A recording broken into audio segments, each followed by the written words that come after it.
السلام عليكم. عايزه اكله سريعه ومفيده في نفس الوقت ومن غير لحمه ولا فراخ. تعالي نشوف الوصفه الجميله دي وطعمها في منتهى الجمال.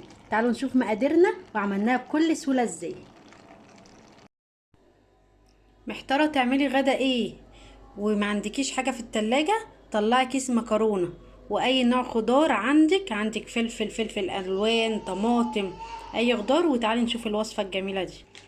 هنحط هنا قد 3 معالق زيت، وهننزل بكيس مكرونه ونقلب بقى ونهدي النار عشان المكرونه بتاعتنا ما تتحرقش. هنا بعد ما خدت اللون الذهبي نزلنا بكيس صلصه ونقلب كويس جدا.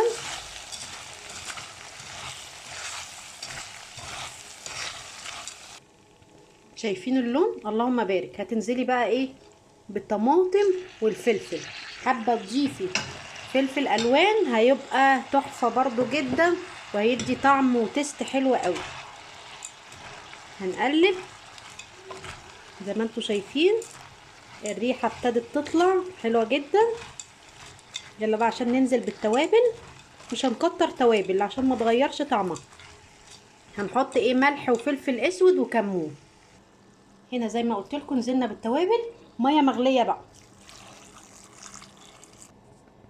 وهنقلب الجمال ده، واول ما يغلي هنوطي عليه ونشوف النتيجه اما تستوي. شامين الريحه معايا؟ اكيد شامين. طب شايفين المنظر الجمالي؟ اكيد شايفين. بصوا الجمال تحفه جدا. وطي عليها بقى، واول ما تستوي هنطفي ونغرف طبق وندوق مع بعض احلى طبق مكرونه واسرع طبق مكرونه. تقدري بقى انت تزودي فلفل الوان، تشيلي مثلا الطماطم، تحطي اي نوع تاني، بس هي كده يعني مش قادره اوصفلك على جمالها وريحتها وطعمها. يلا هسيبكم دلوقتي لحد ما تستوي، وبعد ما تستوي هنشوفها مع بعض. وهنا الجمال ده استوى خلاص. تعالوا بقى نغرفه مع بعض. بصوا، اللهم بارك. الله، ايه رايك يا ملك؟ حلوة قوي، تسلم ايدي. ملك دقت طبعا معلقتين 3 كده. اللهم بارك بالهنا والشفا. تحفه جدا، جربوها تعجب ولادكم جدا. مش قادره اوصفلك على جمالها وحلاوتها وطعمتها. جربوها بنفس الطريقه بقى وقولوا لنا في الكومنتات ايه رايكم. هناكل معلقه انا وملك واحنا بنصور.